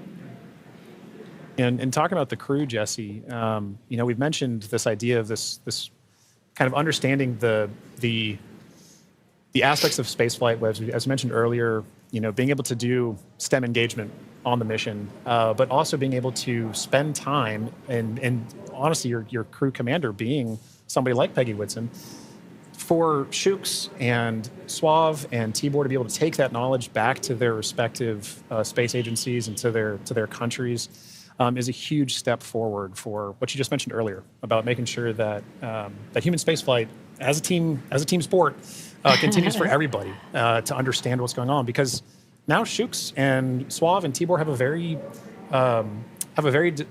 important distinction, and they now have a very unique perspective on what it takes for a human spaceflight mission to occur. as first time astronauts, they're going to take back all that knowledge from their time on the International Space Station and be able to make huge impacts with their space agencies in their countries. Yeah, I'm sure they learned a lot from Peggy Whitson, but also the other crew members that are currently on board the International Space Station. They got to interact with so many different people with diverse skills. Exactly. And 18 days is quite a long time in space. It is. So it's a good amount of time. I believe this is the longest duration for an Axiom space mission so far. That's right. We heard a lot of those kind of sentiments shared between the AX-4 crew and the Expedition 73 crew currently on the International Space Station during their farewell ceremony, during their undocking last night. It really kind of underscored the aspect of once you're up there, once that hatch is open, it's all one team. It is, like we keep saying, it's a team sport, but once they were in there integrating with the Expedition 73 crew, that AX-4 crew was learning so much more. And it was highlighted in everything that they were able to execute, right? We mentioned earlier over 60 research projects, over 20 STEM engagements, outreach events. Over 18 days, that's an incredible amount of time packed into their timeline, just coupled with sleeping, sleeping and being there. And but also like the aspects that they're not timeline, but engaging with the crew, sharing cultural touch points, understanding each other, getting to learn each other. And they did have the benefit of getting to meet this Expedition 73 crew before their flight. So by the time they were opening that hatch, they kind of knew each other. And I think it's an incredible aspect of this mission for sure. That's so awesome. Yeah. I wonder what their comms were. I'll meet you in space. Exactly right. I wish I had the ability to say that. That'd be so cool. One day when we're all able to fly in space. All right, sounds good. I'll see you in space then. See you in space, John.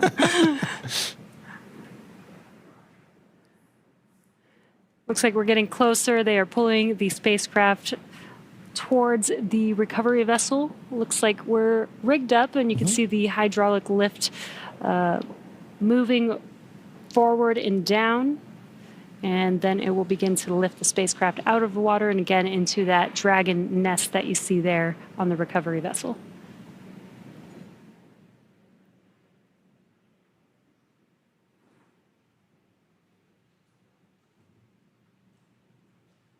I think one of my favorite parts is the recovery crew that's on the spacecraft gets to jump into the ocean when they're done. Yeah. And it's nighttime in the Pacific, so it might be a little cold. We'll be a little chilly. But definitely a unique part of the job. Exactly right. And you can see all the support crew. There was just a fast boat on the screen that made its way off screen there, but you can see the number of support crew that's kind of going into supporting an operation like this. It may look like it's not happening very fast, but there are a lot of steps that each of these crew members are responsible for ensuring that the Dragon spacecraft is pulled into that nest safely but smoothly, and they're working towards that now. There he goes. Love that. Despite the freezing temperatures, it looks fun. And he got out of the water pretty fast, so I think you're right about that.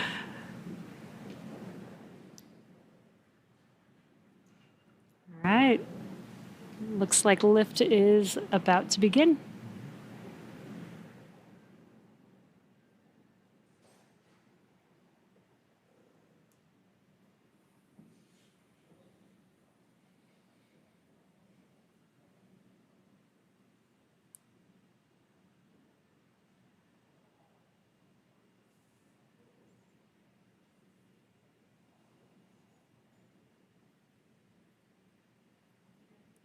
Those of you just tuning in, the AX-4 crew splashed down off the coast of Southern California a little under 30 minutes ago. And we are now in the Dragon SpaceX. Rigging is complete. Stand by for capsule lift. Dragon copies. Dragon SpaceX, capsule lift in progress, brace. good verbal confirmations there and visual confirmations that we're getting a successful lift. Dragon copies. And again, those comms, crew can't see what's happening outside of the spacecraft, so letting the crew know what's happening so they understand, you know, the vehicle moving, what those different feelings are with the spacecraft moving around. trying to give crew some level of situational awareness of where they are and where they're going next. So Dragon will remain in the nest during the crew extraction and for the journey back into port. The spacecraft is currently was just lifted, as you saw, and set on the nest. And from here, it'll be centered and oriented. And then from there, Dragon will be translated into the hangar underneath the helipad aboard the ship so that we can then open the hatch. And once open, a SpaceX medical doctor will be the first one in to check on the crew to see if they are ready to egress out of the vehicle. And as we noted earlier, Axiom medical teams are also on the recovery vessel working in tandem with SpaceX staff to assess and assist the crew. The astronauts will egress, or what we call exit, from Dragon's side hatch, pending spacecraft orientation in the water. Before opening the hatch, the spacecraft's cabin pressure must be equalized with the outside environment. Now, once the hatch is opened, that will be the Axiom 4 crew's first breath of fresh air since boarding Falcon 9 at the start of their mission on June 25th. And that will be an exciting moment for the crew, I know. But for the crew and also for the ground crews, getting that first confirmation of your crew exiting the spacecraft, getting good medical checks, and then coming out and giving a thumbs up is something everybody wants to be able to see, and we'll be able to see it soon. Yeah. And it looks like the spacecraft is nestled into the nest. Dragon, SpaceX, welcome aboard the recovery ship. Apology for the delayed call earlier. We are still working to transition the forward link. Recovery personnel are completing their final checks, and I will let you know when we are ready for translation across the deck to the egress platform.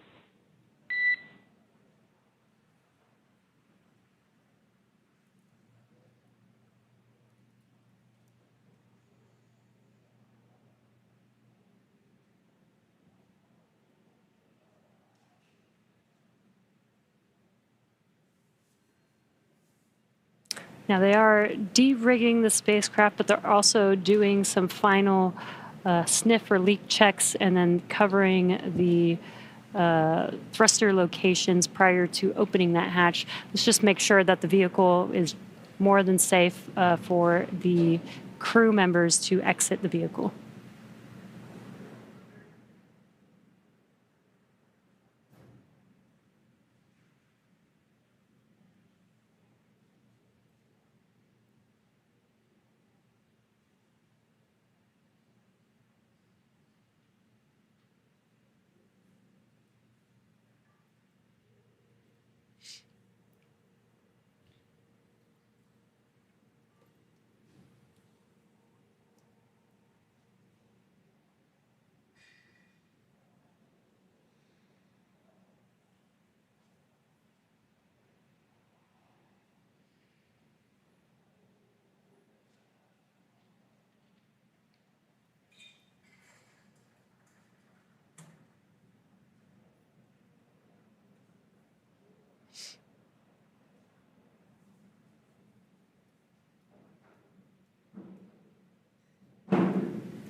Again, if you're just now joining us, the Dragon spacecraft has been lifted onto the recovery vessel Shannon.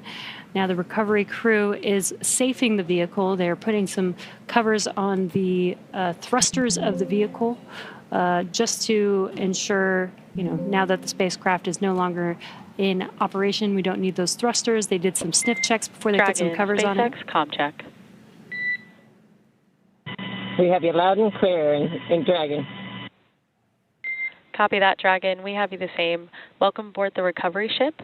We are working to troubleshoot the forward link transition. Stand by for translation across the deck. I'll let you know when we're ready for that.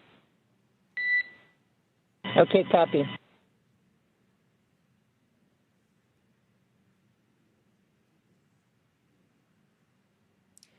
The crew is preparing for translation. This is where that Dragon nest is going to move the spacecraft towards the deck, and that deck is going to meet the bottom of the Dragon hatch, and that'll enable the crew to egress or exit the Dragon spacecraft onto a platform on the recovery vessel. And again, the recovery crew looks like they may have finished safing the vehicle in preparation for that translation. As you mentioned, Jesse, that hatch that you see right in the center of the spacecraft, when we see crew egress from that, SpaceX medical personnel will be there to assess crew and assist them along with other ground support crew out of the spacecraft. And at that point, that will be our first time being able to see the AX-4 crew since their liftoff to the International Space Station on June 25th.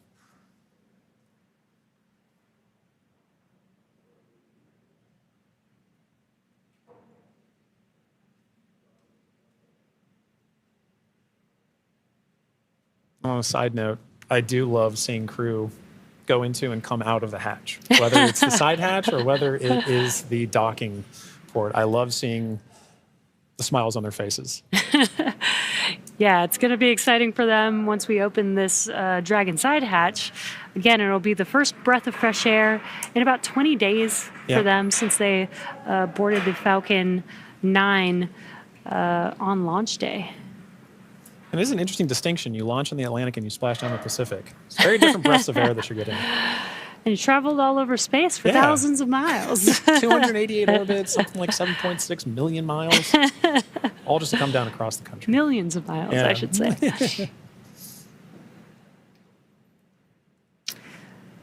It's definitely a great passport to have. It is. Maybe that could be the next memento that that we can provide crew before they lift off as a passport that they can see. I think the locations would be orbits. That'd be really cool. Outside of Earth. Yeah. Earth orbits, low Earth orbit.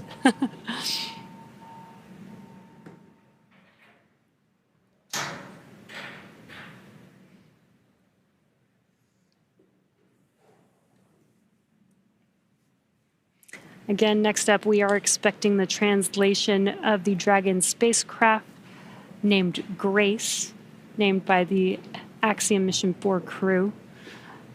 Again, the spacecraft will translate in preparation for hatch opening and exiting of the vehicle. A few moments ago, Core spoke with the AX-4 crew to let them know that the translation will be happening soon. Dragon SpaceX, final checks are complete. Translation across the deck to the egress platform will begin shortly. There is a chance that we get a lot of alarms. No concern. Dragon copy.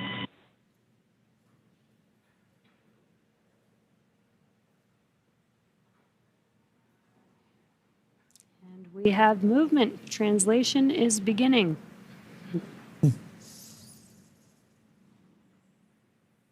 Some residual ocean water splashing down, and then we are washing down the hatch area. Again, just preparing for the vehicle's side hatch to be opened.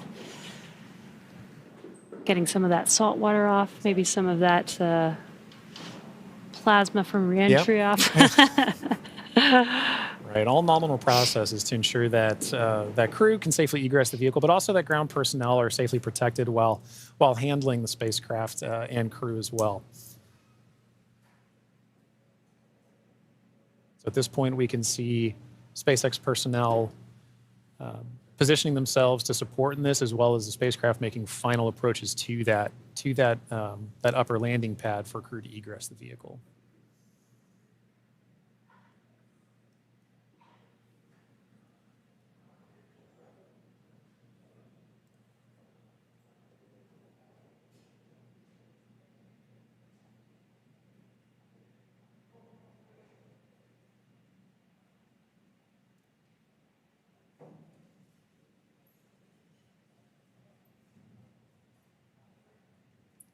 After that freshwater washdown of the hatch area, we're seeing some final wipe downs as well.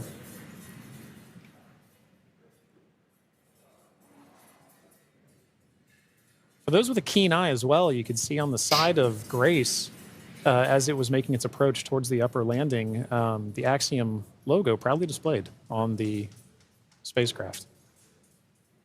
We had some great shots during the docking footage of SpaceX, Axiom, making a beautiful image of the vehicle docked to the International Space Station. It's a little worn. A little but toasty. A little toasty. A little toasty. All part of nominal ops, though. 3,500 degrees Fahrenheit That'll will do that.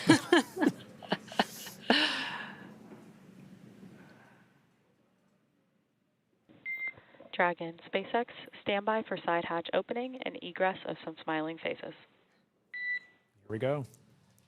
All right, we're looking forward to it.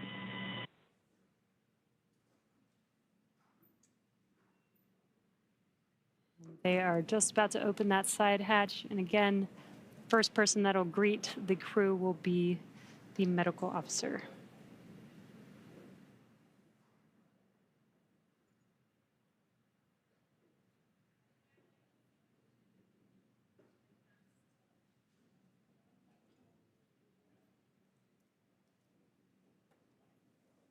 The hatch is open, and ground crews are making first contact with the Axiom 4 crew.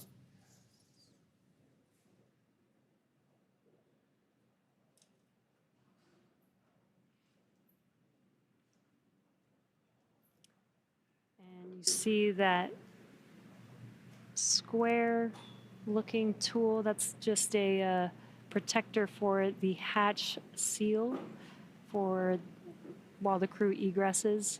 This is a reusable vehicle, so we are protecting both the crew as well as the spacecraft, making sure there's no damage that happens and that the crew doesn't bump their head on anything on the spacecraft.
Looks like we're getting, the crew's getting some first photos. Yep. That's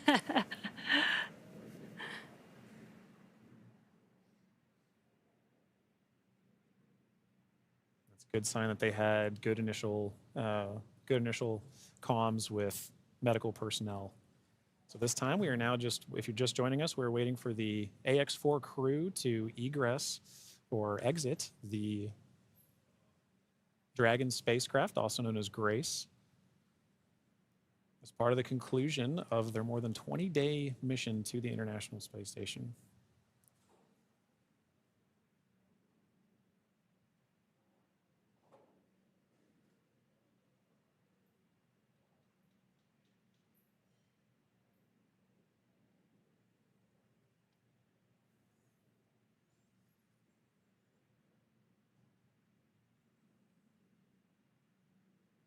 You can see the crew is handing some of their cargo. That looks like their tablets that they use throughout their mission. Making it a little easier for crew to make their way out of the spacecraft as well.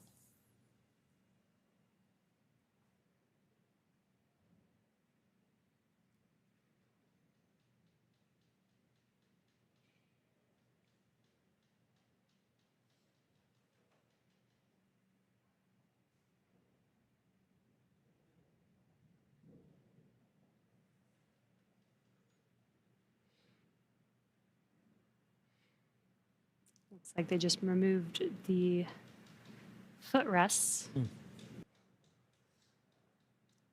Gives the crew some space to get out of their seats while they are exiting the vehicle. Now getting some great internal views of the AX4 crew in their Yes. spacecraft. I already saw some big smiles, Yep. as people we've all been saying.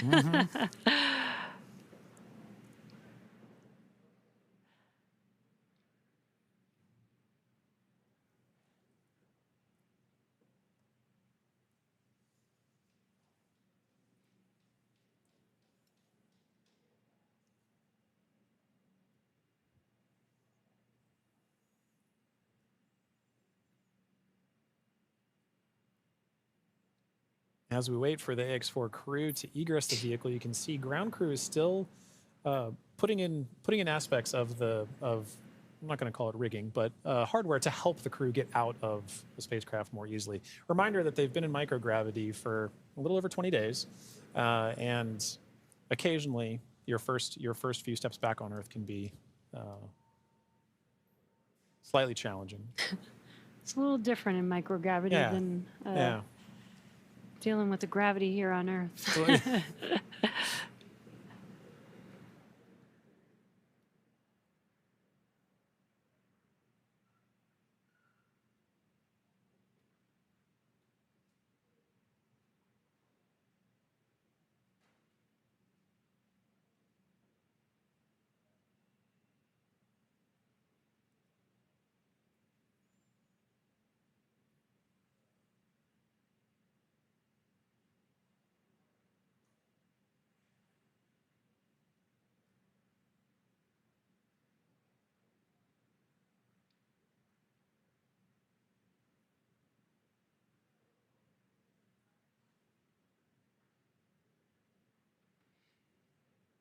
Just now joining us, we are waiting for the AX4 crew to exit the Dragon spacecraft Grace.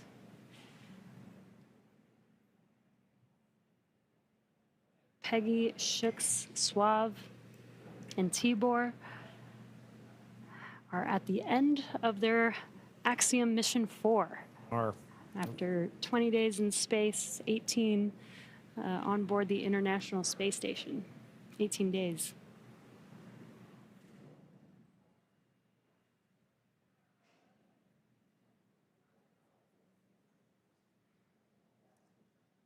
Now, this wraps up a very significant portion of the mission, but it's not entirely over. We still have a few medical checks to go.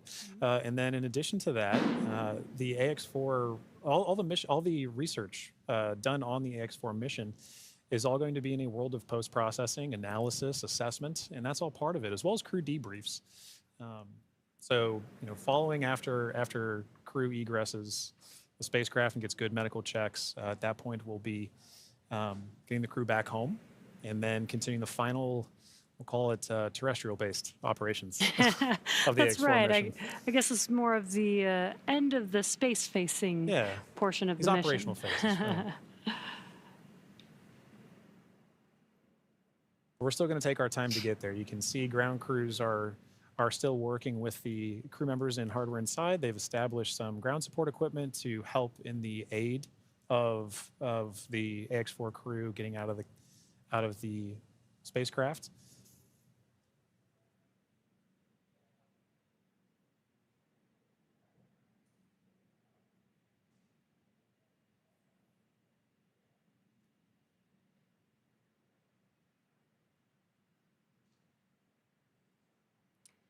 And some of their aides are not too complex. That white platform that you see there is essentially a slide. Yeah. But an important one. A very important slide. But in addition to that slide, we do have, there's a complex tool that you mentioned earlier, Jesse, about protecting the seals.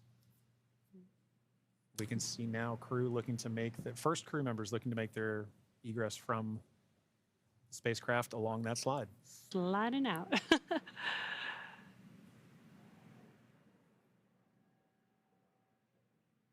And there she is. We see Commander Peggy Whitson, all smiles, exiting the spacecraft Grace. That is a beautiful sight. Peggy Whitson, the AX-4 commander, is home, having logged 695 days in space on 5 flights. She is the 7th on the all-time list for most days in space by a human. It's an incredible feat. Legendary.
So far, we've had Commander Peggy Whitson exit the Dragon spacecraft. We are waiting for the remaining 3 crew members of the AX-4 crew.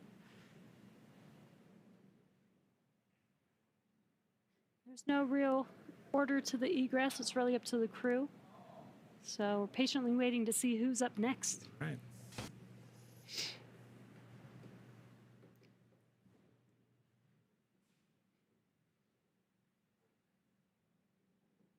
If Peggy is in the indication, which I think she is for this particular crew, we'll see another big smile coming out of the Dragon spacecraft in a moment.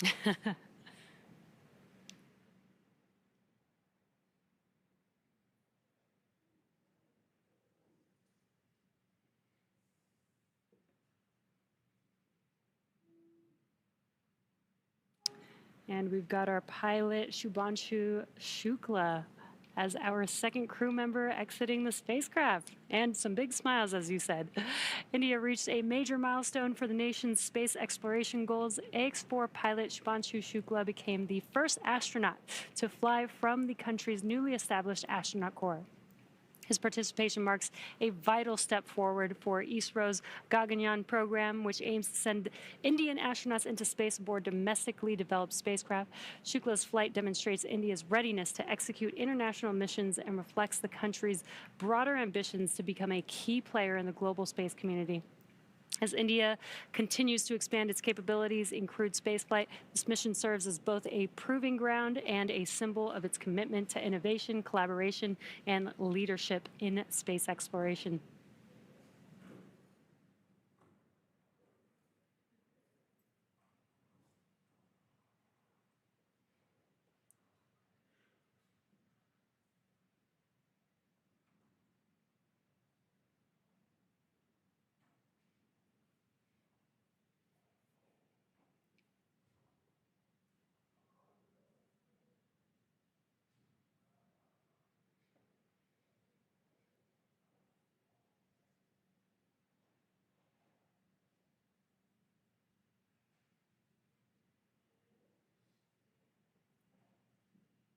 Now, at this time, we are waiting for the mission specialists of the AX-4 mission, Sławomir Uznański-Wiśniewski of Poland and Tibor Kapu of Hungary, to now egress the Dragon spacecraft.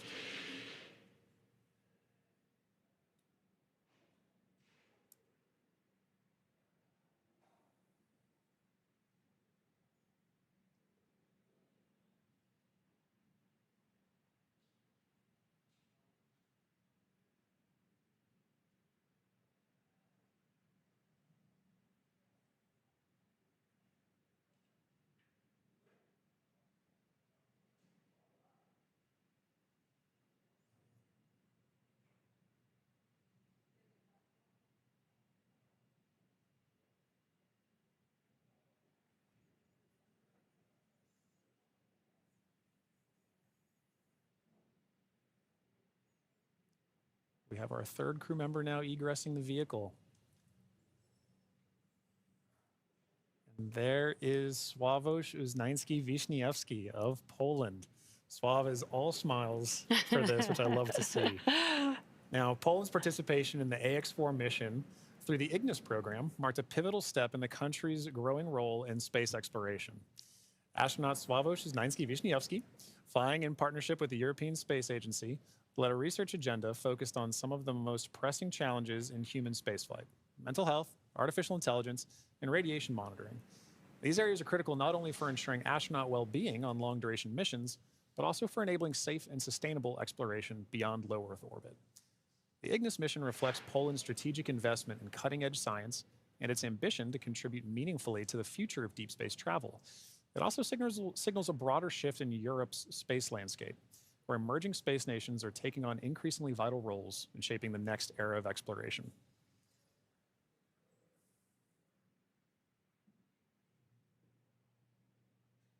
And based on that smile, I'd say Sław felt like he had a very successful mission.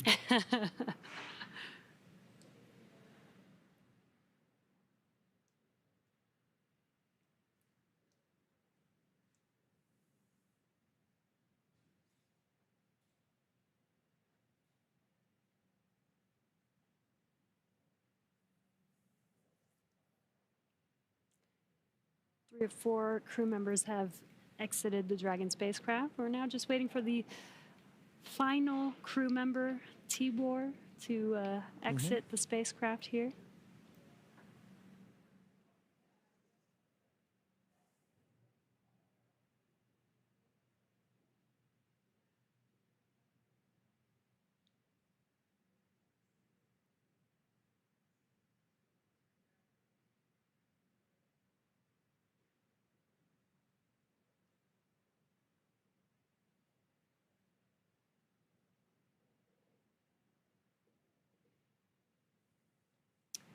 And last but not least, mission specialist Tibor Kapu.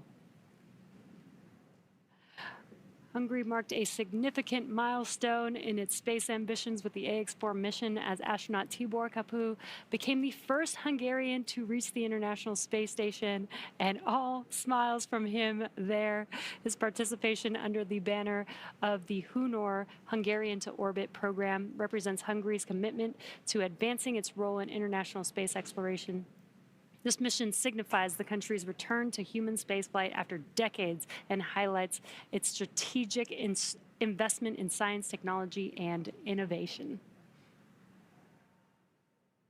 And Jesse, it was wonderful seeing Tibor's smiles and waves and high fives. You knew how important this mission was to the crew as they were prepping for it and throughout the mission. And seeing them be able to egress with the same smiles that they went into the capsule with, or into the spacecraft with.